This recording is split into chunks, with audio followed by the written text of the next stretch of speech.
In this video, I take you behind the scenes of the Rustic Songbird Podcast, where I interview hit songwriter and producer Shay Watson. We talk about how you can slay as a multifaceted musician and how the music industry is changing and what songwriting opportunities will look like in the future. This is such a great conversation. I hope you enjoy this interview. Make sure to hit that subscribe button so you don't miss the awesome episodes coming soon to this channel, and I can't wait for you to be a part of our subscriber family. So hit that subscribe button and let's get started.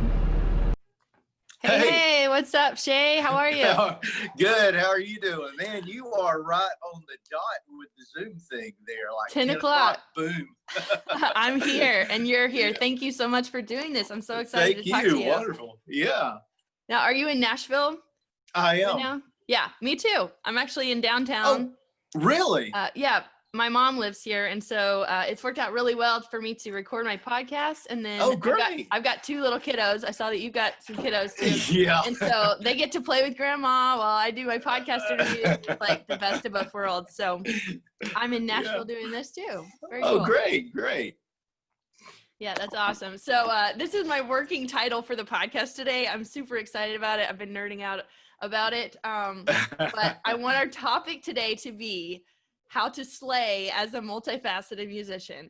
And you are the perfect person to talk to about this, because as I was researching all the stuff you've done, I was like, he's literally done it all. Like a little bit of this and this and this and this. It's like also a producer and a songwriter and all the things. So really excited to talk to you. And I think it's going to be inspiring for people on the show, because this podcast is for songwriters, for musicians, people that are trying to figure out, how to go from a hobby to a pro, trying to, make money or make a living as a musician. And so any stories are welcome. And I'm just so excited to have you on here and talk about your music. Yeah. So, well, hey, it's great to be here. Awesome. Well, I would love to hear from you. I've read your bio and like different stuff that's online about all the amazing songs and the music that you've written. And I want to hear from you. Who is Shay Watson? What would you say? Oh gosh, that is such a hard question to answer, because I seem to morph into a lot of different things. When I first came here to Nashville, really honestly, previous to Nashville, I was a high school band director who wrote symphonic music for bands, and I wrote it out in score fashion. So I wasn't really focused on the commercial songwriting world at that time, but I had wound up getting a publishing deal with a company out of Orlando, Florida, to write symphonic and band music. And I was doing that, didn't really know what I wanted my life to look like. I knew that I wanted to create, and I had it in my mind, though, that I was going to go that route of writing orchestral music, and then maybe go to Broadway and write not downtown Nashville Broadway, but New York. But, Broadway. Yeah. But I had a friend that lived in Nashville, two friends of mine that I'd gone to college with, and they kept working on me. Shay, you need to move to Nashville. You need to come up here. You need to, we know you don't want to be a artist or anything like that, but maybe you could get into arranging, producing for people. And it was really not in my my mindset to do any production work, but I thought, well, the writing, I've been doing some writing. So I moved up to Nashville, crashed on my friends' couches for a while. And then they wound up, I wound up staying here, but they both wound up moving away. So crazy how that happens. Yeah. So I'm like, what am I doing here?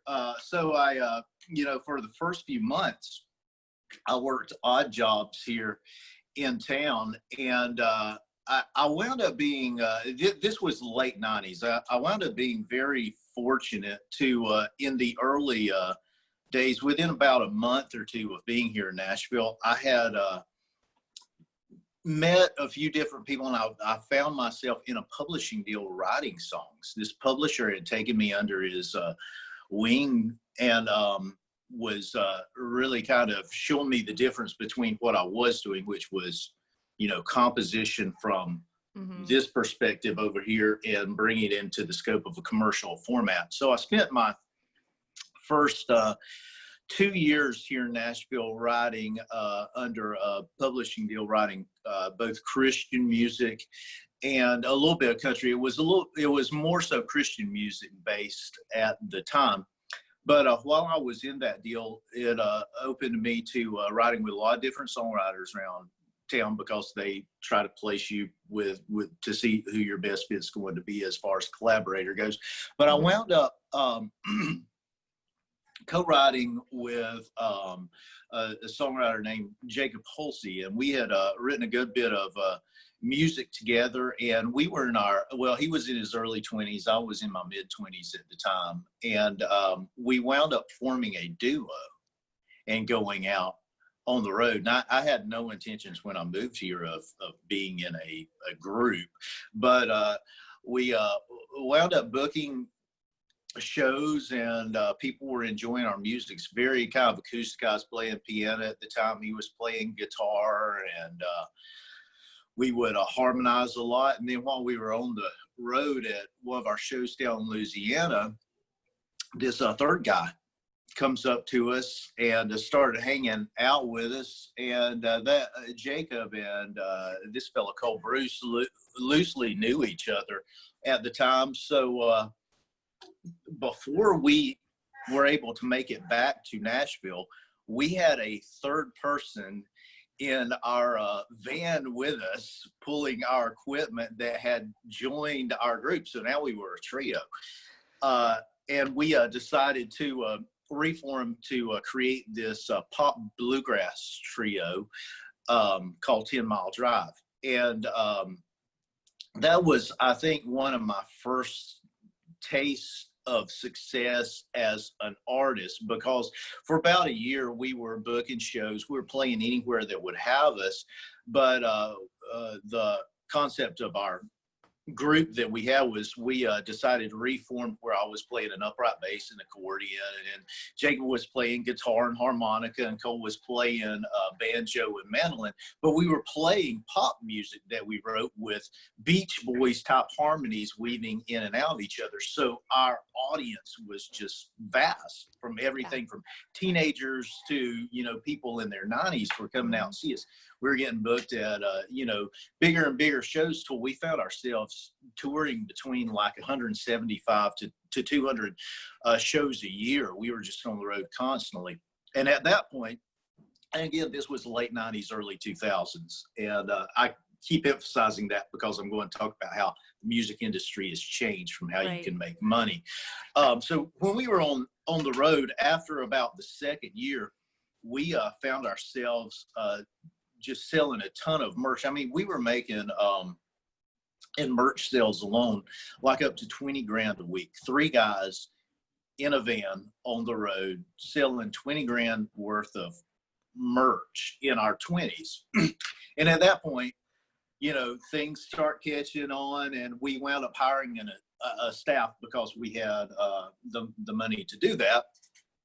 And started getting better bookings. We were doing some TV appearances, some mom and pop AAA radio, which is college radio, began playing some of our music during the time. And we wound up doing the circuit that was a little bit more festival and like a theater type circuit instead of big stadiums and stuff. But we were we were opening for acts, and at that point we had about 5 labels come to us. 2 were independent labels, and 3 of them were major labels, and we found ourselves in a record deal. But that's when things began to change, because for us, the industry at the time, and it still very much is based on radio. They had to pitch us in a country area instead of a pop acoustic area. And so what happens at that point is this discussion changes to, well, we know what your fan base is, we know what they love, we love your music too, but we don't know if radio is going to play, because it translates different. And so at that point, the label that we went with, and I'll probably refrain from saying the name of the label, but it was a imprint of a major label that we wound up signing with, wanted to add band members to us. This is 3.5, 4 years into the mix of us having this camaraderie and being on the road, wanting to have a backing band that was electric, and we've always just been acoustic harmony trio. Right. And so it was changing the whole feel of the music. So it was changing, and then there was we want to get rid of your staff and bring in new people. And so at that point, it just started opening a big can of worms with us, to where we were finding ourselves in legal battles. And in the end, everything went south. And it would have, in retrospect, probably been better if we would have stayed independent and forged through that time in the mid-2000s, where the industry was changing as a whole. Anyway, because back during the time when we were there, we were still working on the record industry model, which was, sell a lot of merch, have the record labels come to the table, and then take you to that next level of selling merch. The focus was on this physical product merch, but it drastically changed. And after we lost our deal, I took about a year to where I really didn't do a lot of anything but just write music, because you're just always go, do concert. And then you have everything somewhat taken away from you. And I was just really depressed during that time, but a lot of writing. And during that time period, I started reconnecting with some groups that we had shared the stage with when we were on the road. Some country artists, some Christian artists, because we were a crossover act. And one of those groups was the Sidewalk Prophets, which I wrote a number of songs on their very first album. And those songs, actually, they're I can't believe they're now in like their 10-year anniversary of or 15-year anniversary, I think, of their signing their first record deal. And that first album that we wound up writing all those songs for wound up getting nominated for Dove Award, and lots of great things from there. But that kind of came about from just me, meeting and becoming friends with guys while I was out on the road, but reconnecting with them and getting a few song cuts there, it opened the door for me to write with a number of different artists. And I wound up also getting my production chops back at that point, because I'd produced a lot of the 10 Mile Drive acoustic stuff, but now that I had a little bit of with Sidewalk Prophets and a couple of other artists I was working with, I started putting my foot a little bit more in the production world. And it was not a difficult transition for me, because what was happening was some of the producers that I was competing with, they were musicians, but a number of them would play one instrument. I have, since the time I was about 4, been playing different instruments. I'm a multi-instrumentalist, and my first instrument primarily was piano. And then I picked up, acoustic guitar. After that, accordion, upright bass. I was a brass major in college.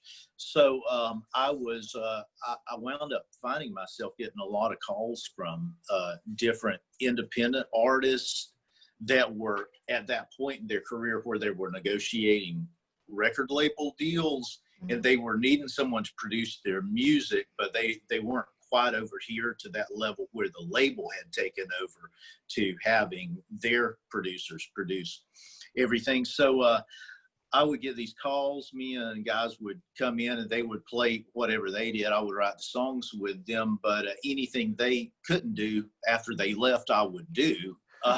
Just add in all the other instruments. Yeah, add in all the instruments, whether it be drums or whatever. So that's what got me into the production world. And I really love that. And for the first number of years, I was just working on doing country music and Christian music, occasionally pop music. But after getting that bug back to want to go on the road, this was probably about 2005, 2006, I wound up forming a duo with one of my production partners at the time, Joe Nash. And we went on the road as a duo. First, just the two of us going out with our instruments, playing and singing. And I noticed something had changed at the time, because the first group that I was successful with, again, we were under a different model, but around the 2000s, I think what was happening was you had the Napster thing hit, which merged into iTunes, and everybody had gone to this single song model of they weren't buying albums anymore. You know, you were going to your shows, you're always going to sell to people who just want to buy something from you. But there was a mental shift, I believe, to where people were not as apt, even if they just loved your music, they weren't as apt to buy physical products. They were buying t-shirts, but they weren't as much buying albums. And that was kind of a weird thing for me, because my whole, making money before was based on album sales. So that was a little bit of adjustment. And that, just how you have to do business also. We started adding band members, and we got up to that point where we were doing a lot of writing, having a lot of record industry meetings. But both of us were road guys, and in the end, we decided that I think one of us, my duo partner, I think he was just kind of getting a little bit tired of the new record industry and how it had to function, and we decided to not move forward with the duo. And that's where I went back to just focusing on writing and production. But I say that to say that could have been another heartbreaking thing for me that got me down now in the industry, but it wasn't, because in the process of being with doing the duo, I had written a song with my duo partner called Bring It On, which was we wrote it with a country writer named Bill White. And we wound up getting that song on Fox Sports and ESPN on television.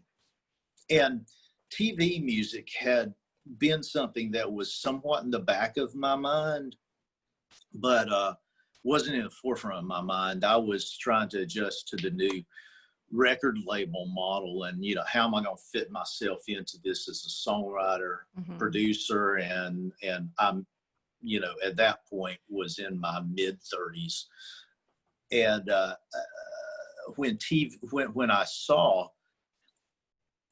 the exposure that TV got that song, and the money that was made off of that, I thought, man, why am I spending my time trying to get one song on these artists' 12-song albums when albums aren't even selling that much anymore? And where if you're, in order to make money, you have to get the single on it. Why am I focusing all of my attention here when I should be looking at these other things that can sustain my career? So at that point, that song gave me an open door to start just.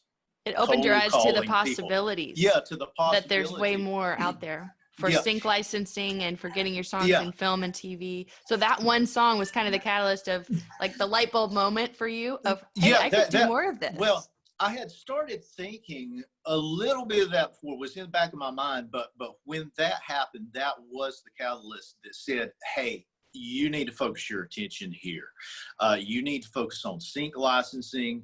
You need to really start investigating this world. And I did. So I just started doing my own research. I would talk to different people about that world. I had a few friends that were moderately successful in getting sync opportunities. So I just began investigating, and at that time I had this whole back catalog of songs. All those songs you've been writing for years. Been writing for years and pitching to artists that I could bring to the table.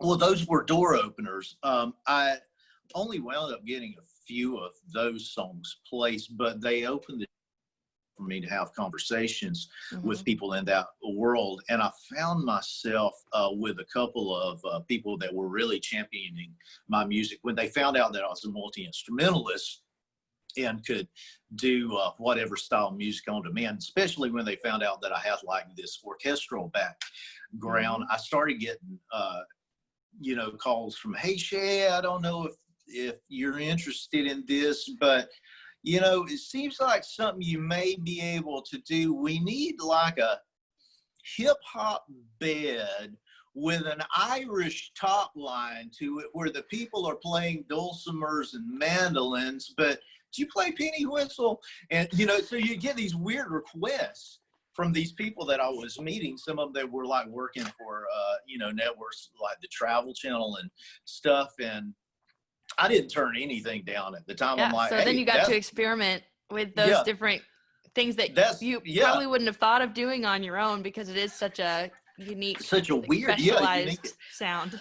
And so I would just jump on it and create whatever was asked at the time. But one of the people that I got to talking to, Paul Antonelli, who I'd met through a person that was representing me at the time, Beth Wernick, who has been working in the TV and film world for about 25 years. Both have become great friends of mine now at this point. But Paul was working over at Nickelodeon, and he was working on a teen show called Hollywood Heights.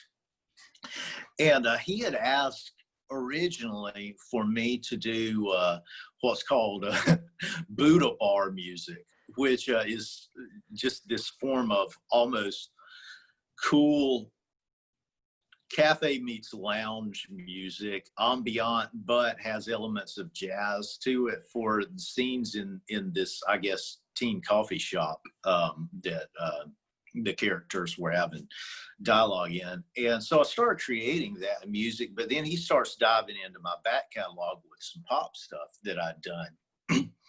And began using my music on that show. So I wound up having some of these pop songs and that lounge music that were being used. But Paul wound up leaving the show and going over to CBS, which he had previously worked with the show The Young and the Restless. And so he took my catalog with him to that show. And if anybody watches me online, they see that I'm always posting stuff about Young and the Restless, because of the show Young and the Restless has been one that now for 8 years I've been working on that show. The company that I write for does about a third of the music for this show, and I'm the top writer with that company. So usually if you turn on the show, you're it's going to your music. every few days you'll hear my music in the show. You'll hear my voice, singing some of the songs on the show, or hearing different stuff that I've done. Most of it background, some of it feature music, but so that's how I wound up at Young and the Restless, is kind of going through that way. But I've had some unique opportunities there. Once Young and the Restless kind of hit, my name started getting tossed around. I started meeting different music supervisors, and through my rep, I would book these trips out to LA And I would, LA's a different monster than Nashville. Things seem to move a little bit slower than here, but or things seem to move slower here than they do in LA. And I think a lot of it has to do with, if you're going to book a meeting with somebody in LA, it's very hard to get around. So you're going to try to make the business happen in that meeting. Nashville, because, you know, driving's easy around where it used to be easy around here.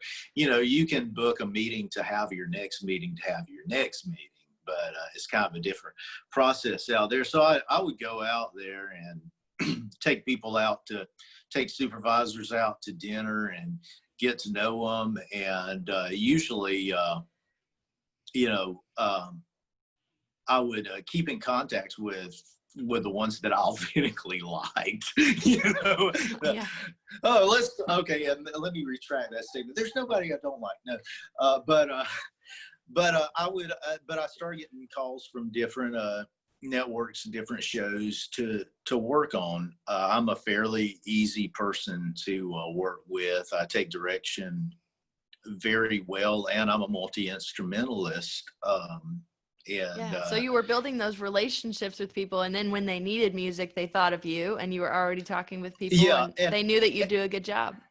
Yeah, and I also became kind of the guy in a lot of people's minds, and even so in Nashville now, from a production standpoint for certain projects, as the guy who plays quirky instruments.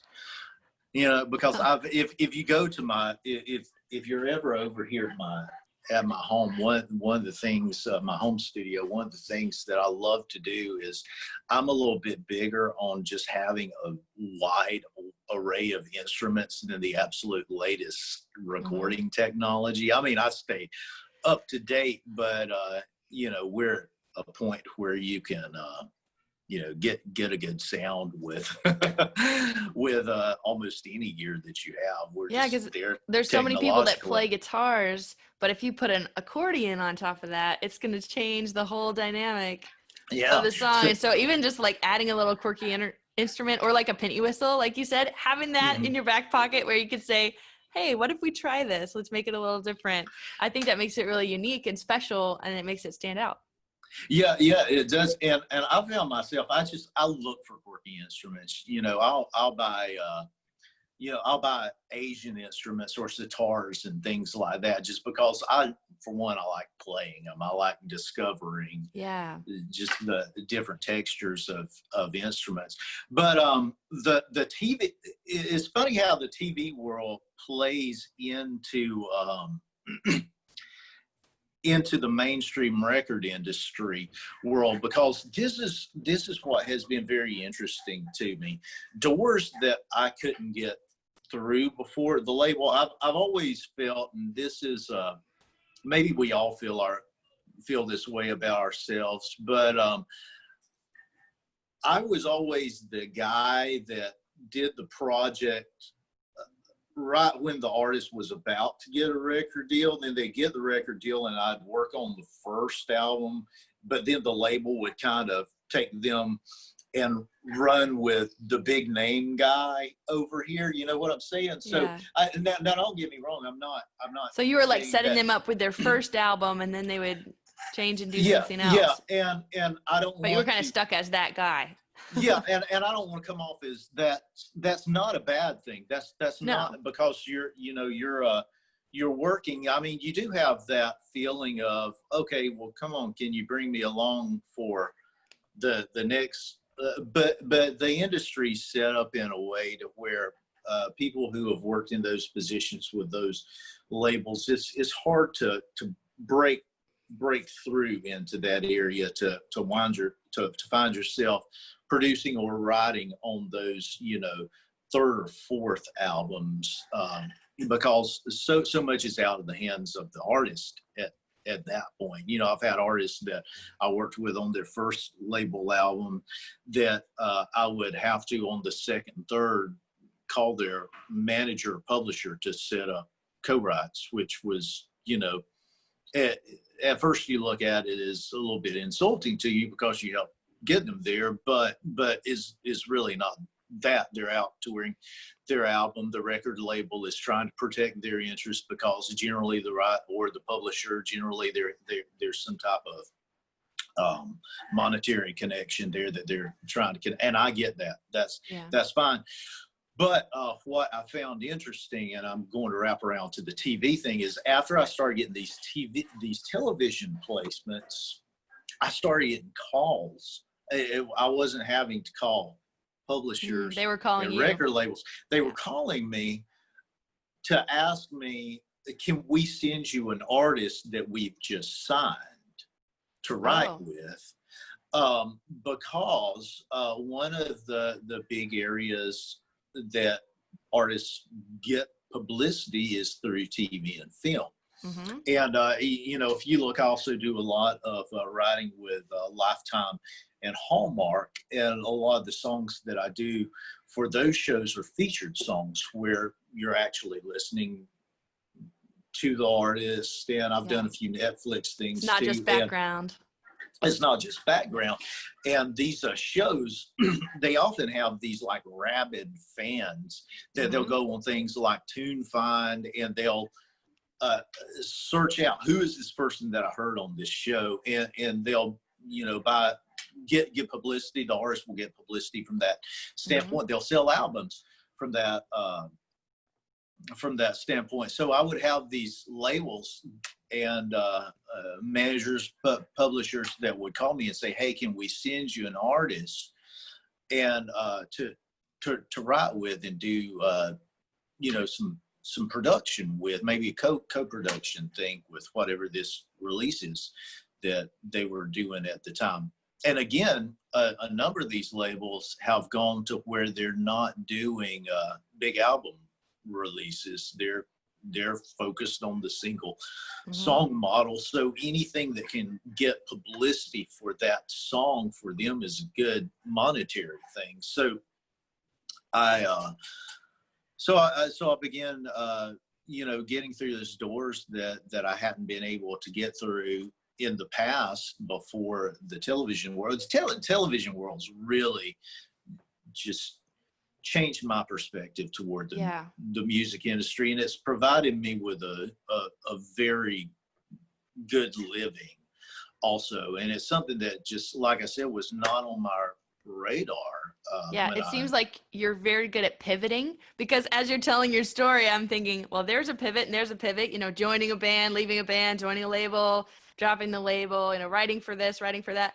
And it's not like you had this all planned out. It was like you were making music, you were doing what you knew you could do at that point. You were writing throughout the whole thing.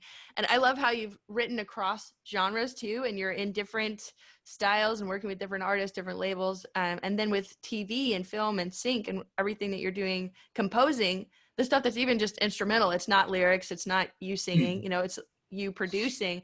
There's all of these different facets, but it's all music and it's all creative. And so you've been able to pivot as things are changing, as the music industry is changing, and just figuring it out along the way. So it just makes me smile as I'm hearing that. I'm like, okay, well, he's having to adapt and evolve. And that sounds familiar, because that's life and that's how the music industry works, but you figured it out. So it's really cool to see how that evolves over time. Well, let me interject.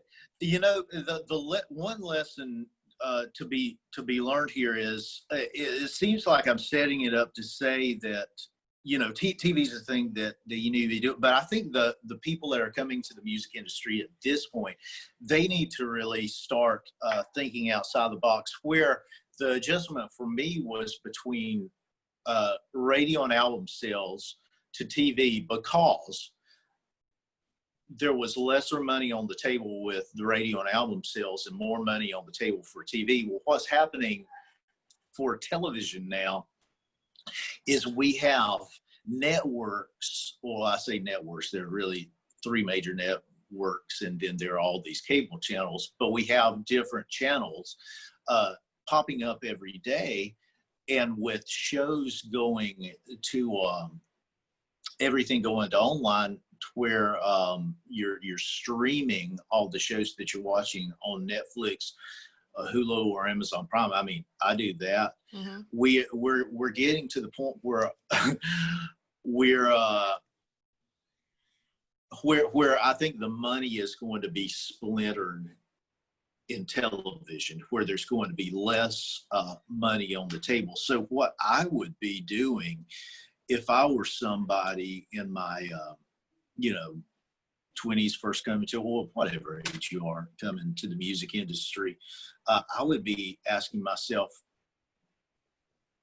where all can I get my music? What's the next step in this process that's going to enable me to make a living off of this? Because with less money that could possibly be on the table, I won't say that will be on the table, because some of these networks are always able to find sponsors and the structure just finances changes. to keep it going. But it is in the back of my mind a little bit worrisome, where I see the movement to everyone watching certain shows online that become popular and having to develop their own tribe around those shows. What does that mean? What's it going to look like 10 years from now? What are our streaming royalties going to look like 10 years from now? What should we be doing to ensure that we're still able to make a living off of our music and our songs? Yeah, because you went from seeing the album sales to people switching to downloads on iTunes and streaming music. And then when you got into the TV and film, there was a certain structure and a way of that had always worked until the big spike and the big jump of streaming video, streaming movies. And so now that is shifting. And so it's kind of evolving as people are getting more. Yeah, well, to give you an example, to give you a concrete example of that, for me, when I came to the TV and film thing, I thought, wow, man, the money here is great. I'm getting this back in money. You get a placement, is what they call it, placement on a show, and then you open up your royalty statement, 4 months later after they've processed it. And for this little 1 minute segment, you're sitting there looking at, whoa, I just made, $2,000 off of that one segment, and I had 100 segments that quarter. Like, wow, okay, we're doing all right. I don't want to make it sound like I'm making $200,000 a quarter, because all that money, believe me, gets divided up between people who are working with me. Like you said, it adds up, and it's ongoing as people keep watching movies. They keep streaming. It's going to keep coming. But I thought that, wow, that is that's great. But when I got to talking to film and television composers that were in the film and TV world 20 years ago, before I came to the table, because I came to the table it's probably about 9 to 10 years ago now. But those that have been in, 20 and 30 years are like, Shay, you don't know how it was before. We used to get our back end royalties, which was our sync that we got through our performing rights organizations. But the networks would also pay us like an upfront fee. You could get like 20 to 30 grand up front for your song before you even saw any of your back end royalties. Well, that's becoming rare now. It's very rare. Matter of fact, most of the shows that I work on, I'm primarily just surviving off of back end royalties. The front end is gone. Budgets have been cut, and that 20 grand per spot that you got, it's not on the table anymore. They're just not giving it out. And I was talking to one person who worked in that industry as a publisher, who said, yeah, it used to be we got the call, hey, I've got a spot here, it pays 25 grand. Do you want this spot? And I'm thinking, well, duh. But then they said about 5 years later, we were getting, okay, I've got this spot for 15,000. And then, they're feeling bad, like they feel like they're getting, taken advantage of for that amount. And then he said a couple of years after that, we were getting offered spots for 10. And then that's when the writing on the wall starts setting in. Then it decreased to 5, then to 2,500. And now we're in this model where it's expected that we're just making our money off of our back end, you know, that we're getting from our PROs. And so that's why I say the area of concern. We're surviving off of our back end money. Our back end money from our performing rights organizations are good, but the more that we have out there, if that back end money decreases, then what are we looking to? What do we need to be? And it's not going to be as much of an issue for me because I've built up those residuals, but for future songwriters and future producers in that area, I would be saying, where all can I get my music?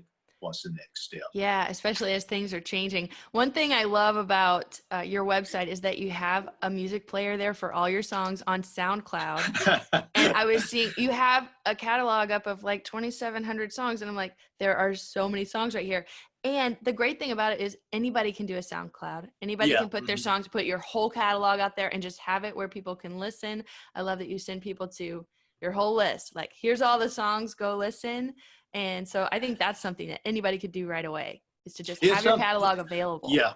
It's something I would encourage people to do, is to have everything that you would want people to hear online in some form or fashion that you can point people to. I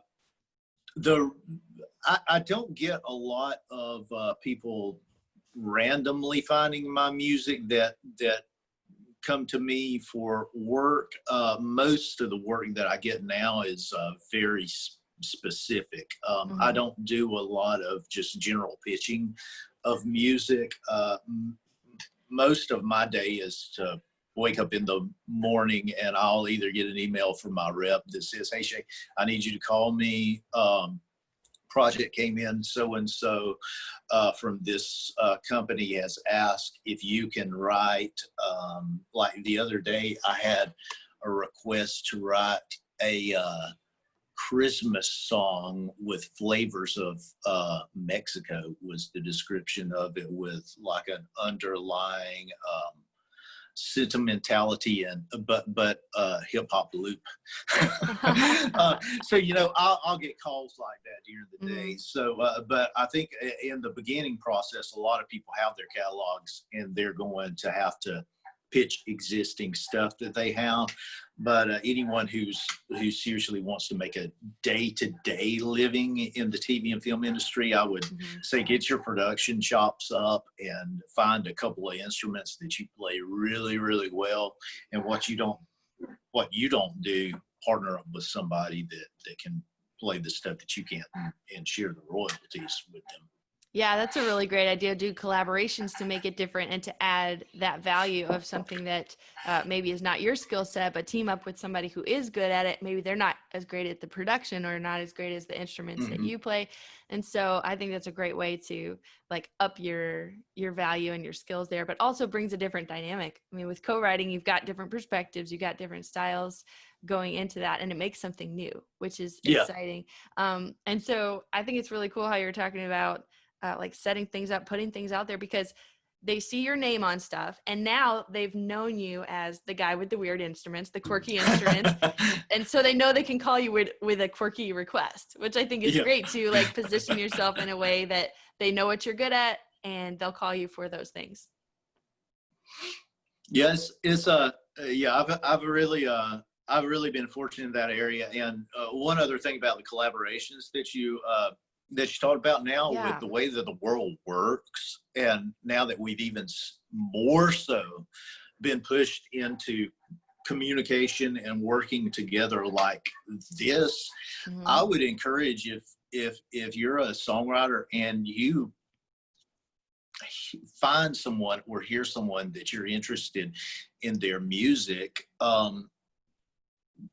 contact them. Now, the bigger artists who have like a bazillion followers on their platforms are probably not going to get back in touch with you, but like I don't want to say lower level artists, but those that are at a different point in their career, if you have some talent to bring to the table and you're a producer, just put it out there and say, hey, let me let's collaborate together, and I'll do a track for free for you. And, if you'll allow me to have a portion of the publishing on this and pitch it to other opportunities, just keep your options open for things like that. I wound up, when I was doing some work for one of the networks, I got into doing a lot of electronic dance music, but the way that I got into it was it was not my absolute strong suit. I liked EDM,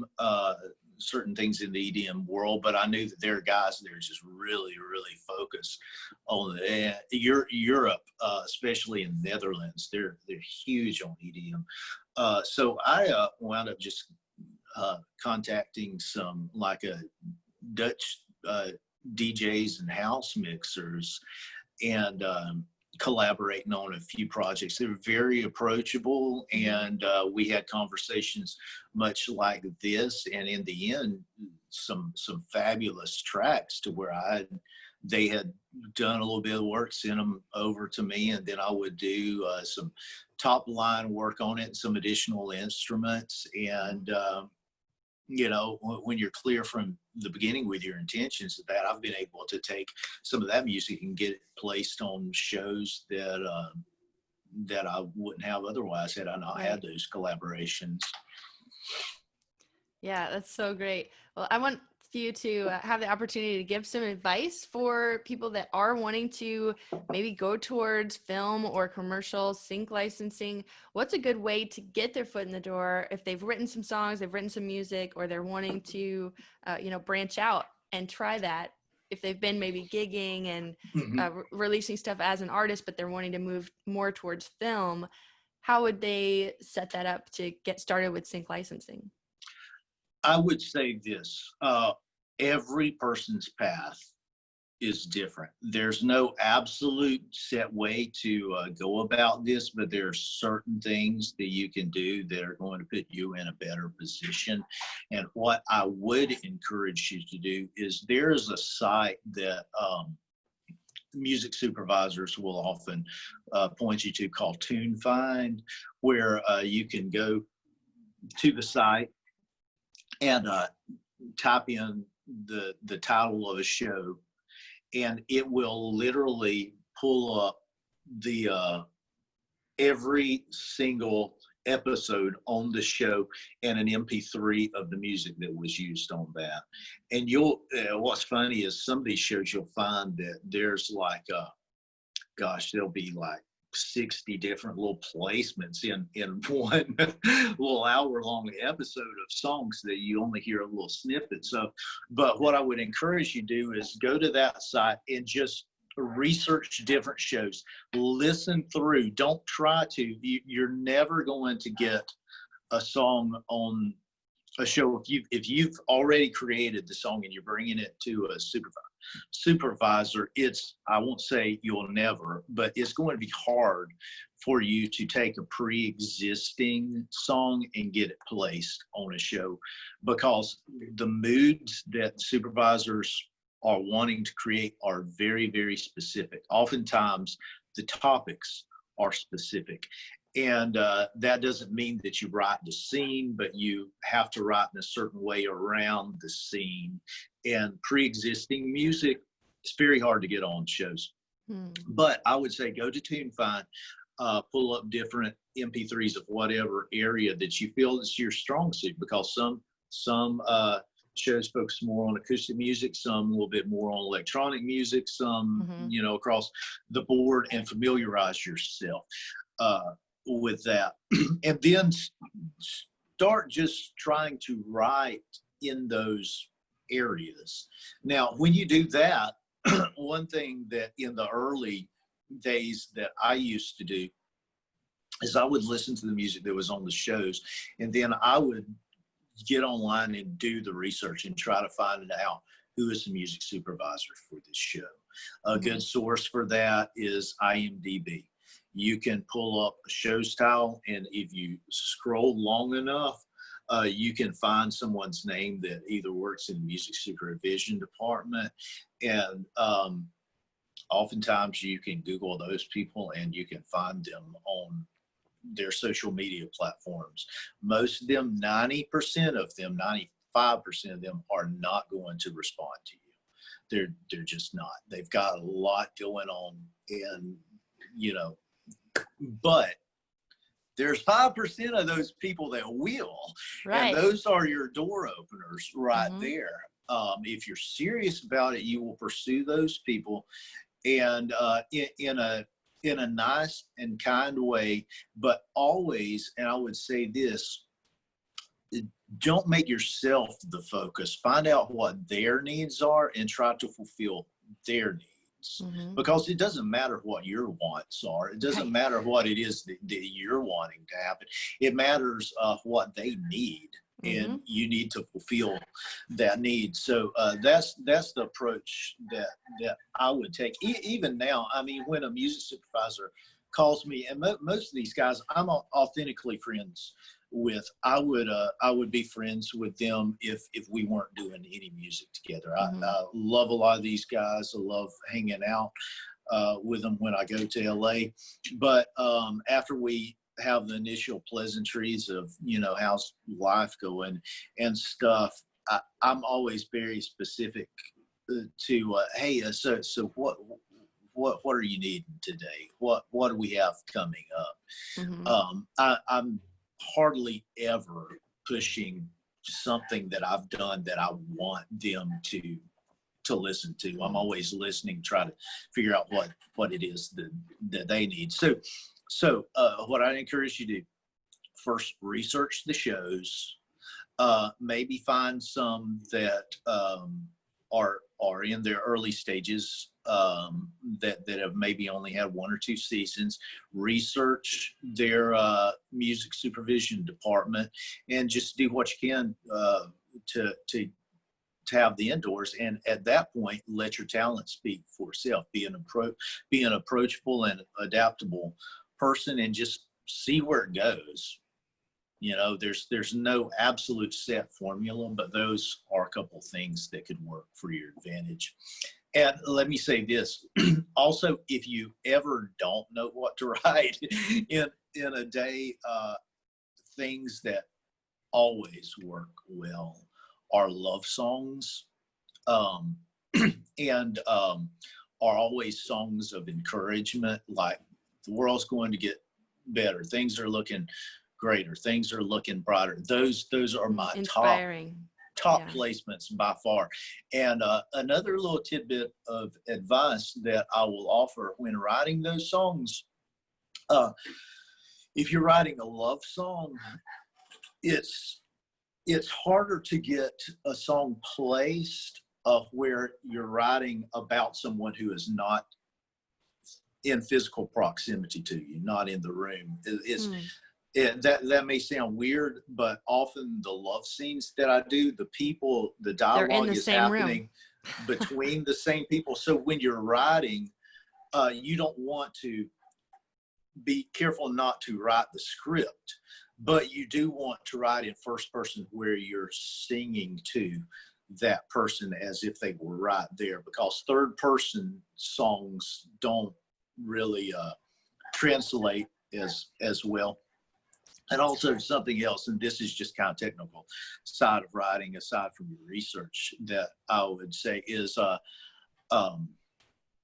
leave space for dialogue. A lot of writers want to get a lot of lyric in. Mm-hmm. Lyric can be very distracting. If you go through and listen to my SoundCloud to a lot of songs that I've written, there may be areas of the songs where there are a lot of lyric, but you'll find that there's a lot of space in my music. And one thing the supervisors also have asked me to do is, hey, when you get to the bridge, don't write any words in the bridge. An instrumental bridge. Who's instrumental, or just some kind of tagline that happens occasionally, because you're always thinking about the dialogue. That's one of the biggest things, the shift from being a songwriter from an album perspective to writing for TV and film that I've had to adjust to, was creating a story and writing a lyric that was constantly there with little areas of music to now it's more spacious with the lyric and trying to maintain that interest and let the music convey the emotions in less words. Did that answer anything? Yes, I'm over here taking notes, and I think it's going to be super helpful for anyone wanting to get started. And I want to hear from you. What are you excited about right now? What are you working on? What is coming down the pipeline? Oh, what are you gosh. excited about? You know what? I am. It's always an adventure. You never know day to day sometimes what you're going to do. But one thing that I'm working on right now that I'm super excited about is music I'm doing with the group Blessed Union Souls. I'm 45 years old. I went to college in the 90s, and back in 1995, Blessed Union Souls came out, and I think I probably bought that first album of theirs home like 3 times because it was this group, this rock band that had this guy fronting it that was also a piano player, and it's like a piano bass, great voice, great melodies, and I love those songs. So I listened to that album, I'd buy the music, and I had a little job at the time where I dressed up in a tuxedo back in college. Is how I paid my way through college. I'd go and play piano at the Holiday Inn while people were eating dinner. And I used to play their songs there. Well, fast forward like 20-something years later, I, through a friend, started working with the band. And, you know, it just amazes me, this band that, you know, had this huge #1 song, I believe, and then 8, you know, top 40 hits through the years, that I just love this band and listen to. I'm now writing their next album and producing it. That's like so so cool. Exciting. Yeah, because you were a fan first. Yeah, because I was. And now to be in the creative process, writing and producing. Yeah, I was jamming out to it this morning, listening to your SoundCloud and the Blessed Union of Souls. So go check that out. Yeah, there's cool a lot stuff. We'll have a lot of those songs that are on there that are going to be remixed and remastered. One cool thing about my SoundCloud is I do put up early mixes of songs that I do. Oftentimes, yeah, so it's hot off the press. It's like, yeah, oftentimes by the polished. time they reach Spotify. They've been remixed, remastered, but you get to hear a lot of things in stages happening there. and you can find my SoundCloud account. I'm usually giving links through like my website, shaywatson.com, or any of my social media accounts. You can see me posting links to stuff, but that would actually also kind of help. You know, if you're interested in the TV and film world, seeing how I structure some of the songs and tracks that I do. Like, you'll hear a lot of jazz on there. For instance, like Y&R, there's certain specific scenes. There's a restaurant in the show called The Society that I write for those scenes, where I do a lot more electronic and pop music, but all of the smooth jazz stuff that you hear, I'm writing for this scene in the show called the Grand Phoenix that takes place, and then there's a coffee shop scene where a lot of my acoustic stuff's in the coffee shop on the show. And so you can hear, you know, just different scenes, how things work. And sometimes I'll put, you know, what show this track was used on. But yeah. Awesome. So people can follow you and see what you're posting, what songs you're putting out, like pretty much in real time by following your SoundCloud, which is really, really cool. So everyone should check out shaywatson.com, listen to the SoundCloud music player right there on the page, and see what Shay is up to on the social media platforms. I really appreciate your time today and just sharing from your experience and your story. I love what you're doing. So keep up the great work, and thank you for all the beautiful music that you put out into the world.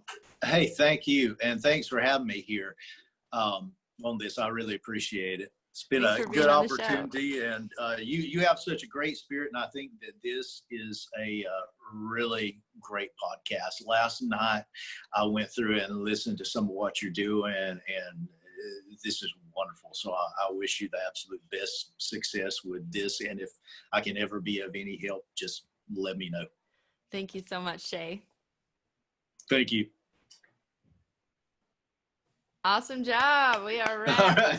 Hey, Thank you. So much good stuff packed in there. You know what? Sometimes I get to talking, then I just go on like a stream of consciousness thing. So I hope maybe you can edit down to get the good stuff in there. It's good. And sometimes it's those things that just, come out in the conversation that will spark creativity and spark ideas for other people. So yeah, I think there's a lot of great stuff in there, and it's going to be really a good service to songwriters and musicians.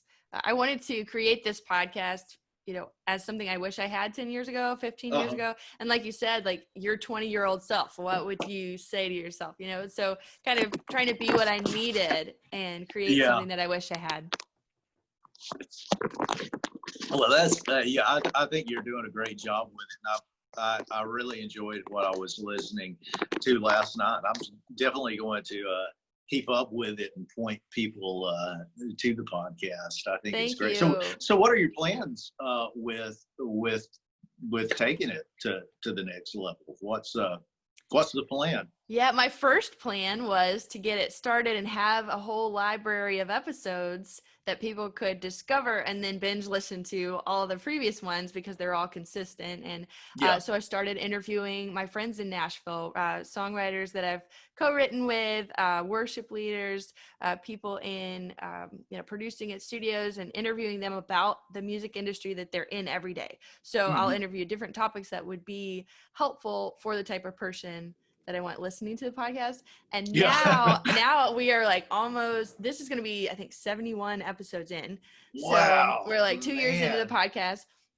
And so much good stuff on there. But now I'm in the phase of driving traffic to it and finding those people that need it. So that's really exciting. I'm growing my YouTube. I'm promoting on Pinterest. I'm, setting every episode up as a blog post that's like SEO friendly. I'm trying to find those people that are looking for these solutions and like build the tribe that needs it. And so I'm really excited about going out and finding the people. Yeah. Well, the more I think of it, I might point some people to you that it's interesting. The whole podcast thing. A few years ago, there was, and I don't think he's done it for a while, but a friend of mine, Mike Arnold, was doing a podcast called Concert Blast, where he would go to these different concerts and critique the concerts, but then interview the artists. And he became friends with a lot of like these major, we're talking like Bon Jovi and these major artists. And then he would have these interviews with, and he wound up having the top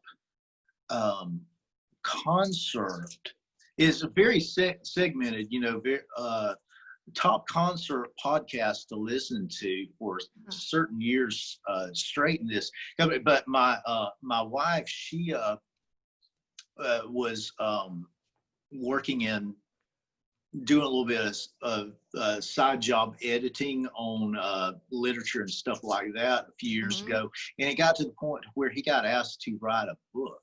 And she actually wound up being the editor on his book that was based, I think it was called Concert Blast. But he wound up having this sit around his podcast, which I thought was very interesting. But there's another fellow that does the same thing, but more so with just instrumentalists, musicians that play that. I did an interview with called Everyone Loves Guitar, and it's interesting, the whole podcast world, how it's growing, and you can grow this massive, wonderful fan base. I didn't see anyone doing what I was trying to do. Yeah. Like as I was searching, I was like, well, who else is talking about like songwriting and music business as an independent musician? That's what I want to do. And nobody was really doing exactly what I wanted. So I kind of found a hole in the market that was a need that I was interested in. I was passionate about it. I was like, I can talk about this all day long. Oh, And yeah. I know all these amazing people that need to get their stories out. And so I just started interviewing friends of mine, people in my network, and then growing it out from there. Yeah. And so like with your music, we had multiple mutual friends. We've Mm-hmm. both been around Nashville for a long time. And so I've heard your name a lot from different people. And I just thought, how cool is that our paths are crossing now? Yeah. And it just keeps growing like that. So I'm really excited about it moving forward. This week, I actually started a new job, which I was not looking for something else to do, but I got hired on as a marketing director for a new record label. Wow. And it's a producer that I've been working with for a long time. I've been singing background vocals for a lot of country artists that they produce. And every time I go in the studio, we're talking and they tell me about the new label that they're doing and what they want to do. And I would ask questions about like the business stuff and the legal stuff and like the marketing. And it got to the point where they had hired somebody that didn't do the work. They basically like fell through and they got burned. And so my producer said, I'm going to hire you to do this and I'm going to make it work for you. And he said, because you're the only person I trust. And I know you're going to do a good job. And I thought, wow, how amazing is this? Because I was not looking for a marketing position. I was not looking to work for a label. Like I'm a mom and I'm busy and I do music and podcasting and stuff. But it worked out. It like fell in my lap because of that relationship. Yeah. And because of that trust that we've built over years. And I love the marketing side of things. I want to teach people the marketing side. So I thought, what better way to do it than to literally set this label up from the ground up and then document it, teach people as they go. It's going to be really, really cool. So that's brand new. That would be really cool. And get a lot of video footage when you can. Because you never know when these things are going to turn into documentaries. Exactly. I think back and I wish that I would have had the video camera running all these years. Yeah, it's like those meetings you didn't know were the milestone moments, or like you talked about when you were in the duo that became a trio. Like if you had video footage of that, of you guys on the road, that would be gold. That would be so amazing. Yeah, and I always think back to that, like with 10 Mile Drive, we were out before the whole YouTube thing or any of that existed. And I thought, my goodness, if we had video footage that I could stream together now, just having content. Oh man, would be a great and hours thing. Yeah. So crazy. But so like I said, anything I can help you with, just feel free. Thank you so much. I'm glad to get connected with you and love what you're doing. So thanks for you pouring too. back into other artists. Yeah. It's going to help a lot of people. Well, thank you, Shay. I hope you have a good rest of your day. I wanted to let you know when the episode's coming out. Sure. Yours will be scheduled for August the 10th. Cool. So next month. And we'll tag you in it so you can share it out. Sounds good. And I'm going to write that down. August 10th. August 10th. Thank you. Monday. Yeah. Wonderful. All right. Thank you, Shay. I'll talk to you later. Have a great day. Okay. Bye. You too. We'll see you. Bye. Thank you so much for watching this behind the scenes episode of the Rustic Songbird Podcast. I want to invite you to subscribe to this channel and give it a like if you enjoyed this conversation. Make sure to subscribe so you don't miss more videos like this coming soon. And subscribe to the Rustic Songbird Podcast for all the previous episodes, interviews with people in the music industry to encourage you, to inspire you, to equip you to take your music to the next level. All right, hit that subscribe button and I will catch you in the next episode.